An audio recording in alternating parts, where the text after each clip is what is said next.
Baik, selamat siang.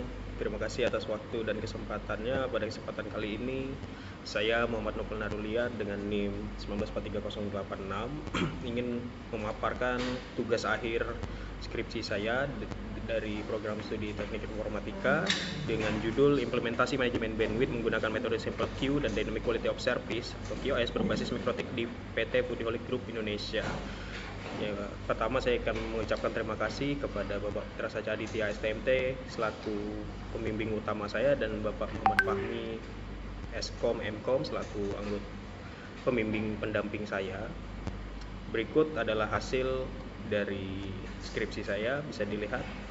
Hasil dari penelitian saya yang pertama itu adalah di hotspot adalah sebagai berikut, yang mana inti dari penelitian ini adalah di rate limit.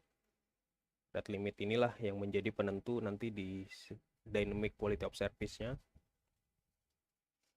yang mana nanti akan masuk ke dalam sample queue sesuai judul tadi. Nah, di sini bisa dilihat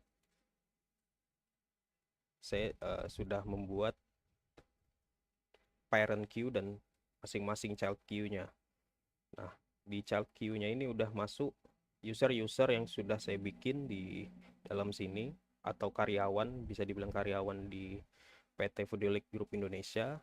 Mereka akan masing-masing masuk ke dalam child queue-nya, dan di dalam child queue ini sudah saya tentukan misalnya seperti target upload dan downloadnya 50 MB dan 50 MB. Jadi ketika di dalamnya ada banyak karyawan, mereka ketika semuanya ingin meminta bandwidth, maka secara sistem akan membagi secara dinamis seperti itu.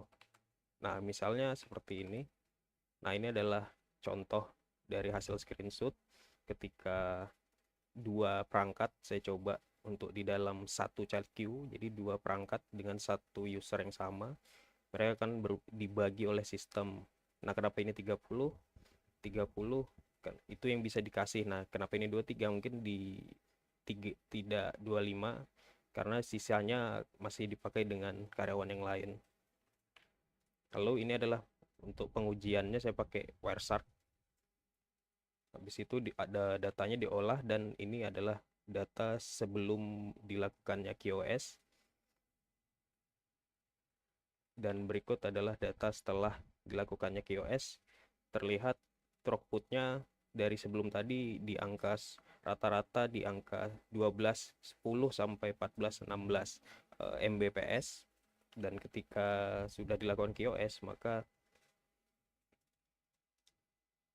throughput yang dihasilkan menjadi turun, yang itu yang mana artinya adalah ketika itu akan membagi dan membuat jaringan menjadi lebih stabil. Mungkin itu yang dapat saya sampaikan, kurang lebihnya mohon maaf. Terima kasih.